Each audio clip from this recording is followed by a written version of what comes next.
சில நேரங்களில் நமக்கு உதவி மிகவும் தேவைப்படும் நேரம் வரும். ஆனால் உதவுவார்கள் என்று நினைத்தவர்கள் கூட நம்மை கடந்து செல்லலாம். அப்படிப்பட்ட ஒரு மனிதரை பற்றி இயேசு ஒரு சக்தி வாய்ந்த உவமையை சொன்னார். உண்மையான அன்பு என்றால் என்ன என்பதை கற்றுக் கொடுக்கும் அந்த போதனையை இன்று கேட்போம். லூக்கா 10 அமைதியாக கேளுங்கள். இவைகளுக்கு பின்பு கர்த்தர் வேறே 70 பேரை நியமித்து தாம் போகும் சகல பட்டணங்களுக்கும் இடங்களுக்கும் அவர்களை தமக்கு முன்னே 2 பேராக அனுப்பினார். அப்பொழுது அவர் அவர்களை நோக்கி, அறுப்பு மிகுதி, வேலையாட்களோ கொஞ்சம். ஆகையால் அறுப்புக்கு எஜமான் தமது அறுப்புக்கு வேலையாட்களை அனுப்பும்படி அவரை வேண்டிக் கொள்ளுங்கள். புறப்பட்டு போங்கள். ஆட்டுக்குட்டிகளை ஓநாய்களுக்குள்ளே அனுப்புகிறது போல இதோ நான் உங்களை அனுப்புகிறேன்.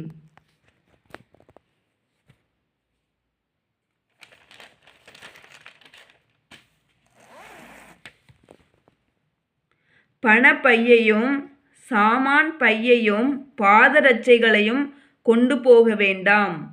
வழியிலே ஒருவரையும் வினவவும் வேண்டாம்.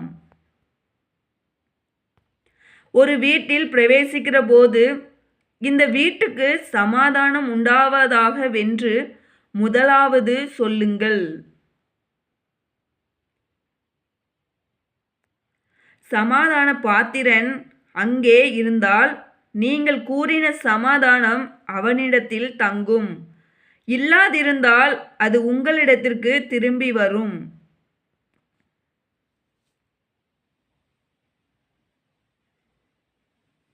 அந்த வீட்டிலே தானே நீங்கள் தங்கியிருந்து அவர்கள் கொடுக்கிறவைகளை புசித்து குடியுங்கள்.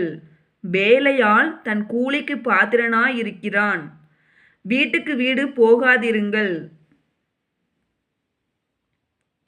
ஒரு பட்டணத்தில் நீங்கள் பிரவேசிக்கிற பொழுது ஜனங்கள் உங்களை ஏற்றுக்கொண்டால் அவர்கள் உங்கள் முன் வைக்கிறவைகளை நீங்கள் புசித்து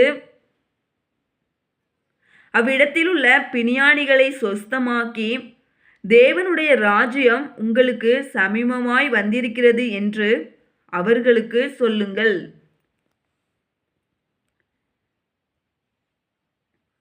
யாதொரு பட்டணத்தில் நீங்கள் பிரவேசிக்கிற பொழுது ஜனங்கள் உங்களை ஏற்றுக்கொள்ளாவிட்டால் அதன் வீதிகளிலே நீங்கள் போய், எங்களில் ஒட்டின உங்கள் பட்டணத்தின் தூசியையும் உங்களுக்கு விரோதமாய் துடைத்து போடுகிறோம். ஆயினும் தேவனுடைய ராஜ்யம் உங்களுக்கு சமீபமாய் வந்திருக்கிறதென்பதை அறிந்து கொள்வீர்களாக என்று சொல்லுங்கள்.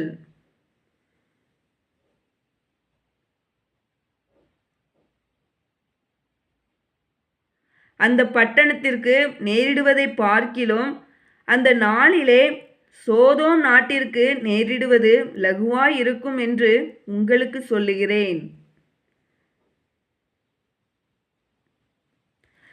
கோராசீன் பட்டணமே உனக்கு ஐயோ!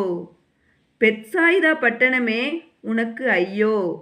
உங்களில் செய்யப்பட்ட பலத்த செய்கைகள் தீருவிலும் சீதோனிலும் செய்யப்பட்டிருந்ததானால் அப்பொழுதே ரெட்டுடுத்தி சாம்பலில் உட்கார்ந்து மனம் திரும்பியிருப்பார்கள்.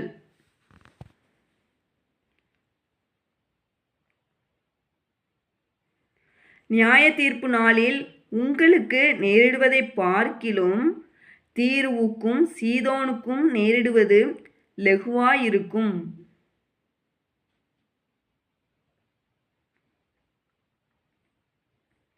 வான பரியந்தம் உயர்த்தப்பட்ட கப்பர்நகுமே, நீ பாதாள பரியந்தம் தாழ்த்தப்படுவாய் என்று சொல்லி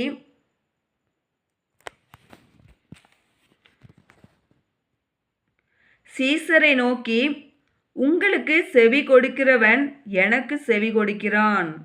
உங்களை அசட்டை பண்ணுகிறவன் என்னை அசட்டை பண்ணுகிறான். என்னை அசட்டை பண்ணுகிறவன் என்னை அனுப்பினவரை அசட்டை பண்ணுகிறான் என்றார். பின்பு அந்த 70 பேரும் சந்தோஷத்தோடே திரும்பி வந்து, ஆண்டவரே, உம்முடைய நாமத்தினாலே பிசாசுகளும் எங்களுக்கு கீழ்ப்படுகிறது என்றார்கள். அவர்களை அவர் நோக்கி, சாத்தான் மின்னலைப் போல வானத்திலிருந்து விழுகிறதை கண்டேன். இதோ சர்ப்பங்களையும் தேள்களையும் மிதிக்கவும் சத்துருவினுடைய சகல வல்லமையையும் மேற்கொள்ளவும் உங்களுக்கு அதிகாரம் கொடுக்கிறேன். ஒன்றும் உங்களை சேதப்படுத்த மாட்டாது.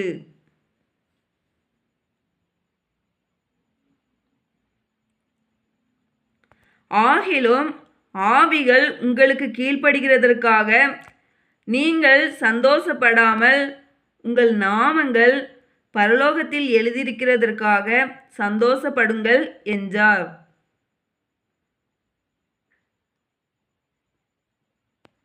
அந்த வேளையில் இயேசு ஆவியிலே களிகூர்ந்து, பிதாவே, வானத்துக்கும் பூமிக்கும் ஆண்டவரே, இவைகளை நீர் ஞானிகளுக்கும் கல்விமான்களுக்கும் மறைத்து பாலகருக்கு வெளிப்படுத்தினபடியால் உம்மை ஸ்தோத்திரிக்கிறேன். ஆம் பிதாவே, இப்படி செய்வது உம்முடைய திருவுளத்துக்கு பிரியமாயிருந்தது.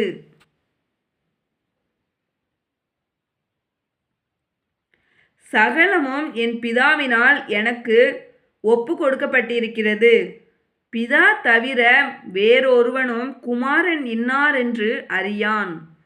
குமாரனும் குமாரன் அவரை எவனுக்கு வெளிப்படுத்த சித்தமாயிருக்கிறாரோ அவனும் தவிர வேறொருவனும் பிதா இன்னாரென்று அறியான் என்றார். பின்பு தமது சீசரிடத்தில் திரும்பி தனித்து அவர்களை நோக்கி, நீங்கள் காண்கிறவைகளை காணும் கண்கள் பாக்கியமுள்ளவைகள். அநேக தீர்க்கதரிசிகளும் ராஜாக்களும் நீங்கள் காண்கிறவைகளை காணவும் நீங்கள் கேட்கிறவைகளை கேட்கவும் விரும்பியும் காணாமலும் கேளாமலும் போனார்கள் என்று உங்களுக்கு சொல்லுகிறேன் என்றார்.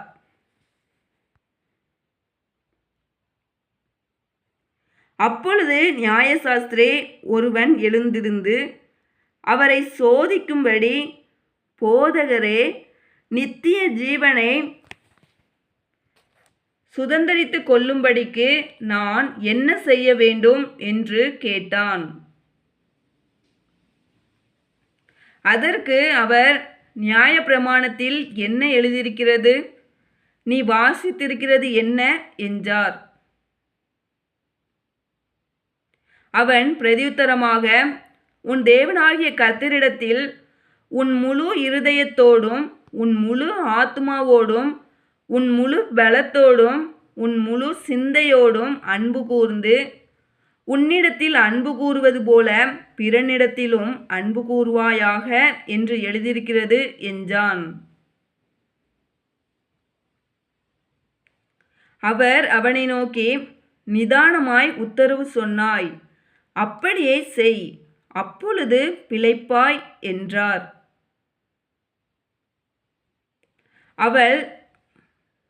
அவன் தன்னை நீதிமான் என்று காண்பிக்க மனதாய் இயேசுவை நோக்கி, எனக்கு பிறன் யார் என்று கேட்டான். இயேசு பிரதியுத்தரமாக, ஒரு மனுஷன் எருசலேமிலிருந்து எரிகோவுக்கு போகையில் கள்ளர் கையில் அகப்பட்டான். அவர்கள் அவன் வஸ்திரங்களை உரிந்து கொண்டு அவனை காயப்படுத்தி குற்றுயிராக விட்டு போனார்கள்.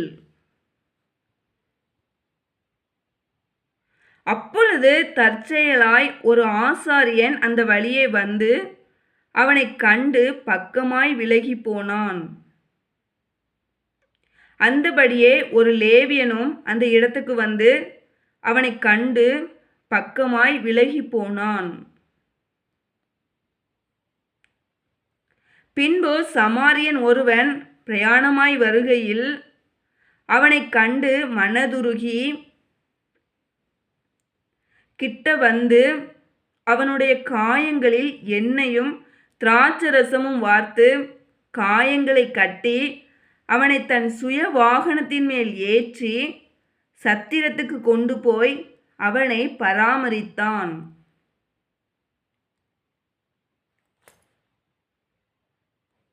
மறுநாளிலே தான் புறப்படும்போது 2 பணத்தை எடுத்து சத்திரத்தான் கையில் கொடுத்து, நீ இவனை விசாரித்துக்கொள், அதிகமாய் ஏதாகிலும் இவனுக்காக செலவழித்தால் நான் திரும்பி வரும்போது அதை உனக்கு தருவேன் என்றான். இப்படி இருக்க கள்ளர் குகையில் அகப்பட்டவனுக்கு இந்த 3 பேரில் எவன் பிறனாயிருந்தான், உனக்கு எப்படி தோன்றுகிறது என்றார். அதற்கு அவன், அவனுக்கு இரக்கம் செய்தவனே என்றான். அப்பொழுது இயேசு அவனை நோக்கி, நீயும் போய் அந்தபடியே செய் என்றார். பின்பு அவர்கள் பிரயாணமாய் போகையில் அவர் ஒரு கிராமத்தில் பிரவேசித்தார். அங்கே மார்த்தாள் என்னும் பெயர் கொண்ட ஒரு ஸ்திரீ அவரை தன் வீட்டிலே ஏற்றுக்கொண்டாள். அவளுக்கு மரியாள் எனப்பட்ட ஒரு சகோதரி இருந்தாள். அவள் இயேசுவின் பாதத்தருகே உட்கார்ந்து அவருடைய வசனத்தை கேட்டு கொண்டிருந்தாள். மார்த்தாளோ பற்பல வேலைகளை செய்வதில் மிகவும் வருத்தமடைந்து அவரிடத்தில் வந்து, ஆண்டவரே, நான் தனியே வேலை செய்யும்படி என் சகோதரி என்னை விட்டு வந்திருக்கிறதை குறித்து உமக்கு கவலை இல்லையா?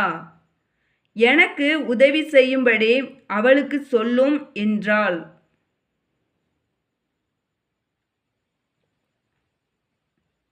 இயேசு அவளுக்கு பிரதியுத்தரமாக, மார்த்தாளே, மார்த்தாளே, நீ அநேக காரியங்களை குறித்து கவலைப்பட்டு கலங்குகிறாய்.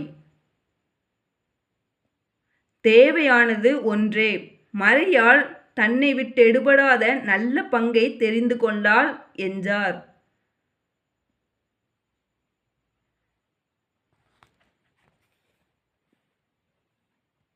ஆமென். காயமடைந்த மனிதன் சாலையோரத்தில் தனியாக கிடந்தான். பலர் பார்த்தார்கள். ஆனால் ஒருவர் மட்டும் நின்று உதவினார். இயேசு கற்றுக் கொடுத்த அன்பு வார்த்தைகளில் அல்ல, செயல்களில் வெளிப்படுகிறது. இன்றும் உதவி தேவைப்படுகிறவர்களை நாம் கவனிக்க அழைக்கப்படுகிறோம். இந்த லூக்கா 10 வாசிப்பு உங்கள் இதயத்தை தொட்டிருந்தால் ஹெல்ப்டு என்று கமெண்ட் செய்யுங்கள், லைக் செய்யுங்கள், ஷேர் செய்யுங்கள். ஜீவ வார்த்தை சேனலை சப்ஸ்கிரைப் செய்யுங்கள். டெஸ்கிரிப்ஷனின் முதல் வரியில் இருக்கும் லூக்கா 12 வாசிப்பின் லிங்கை தவறாமல் பாருங்கள்.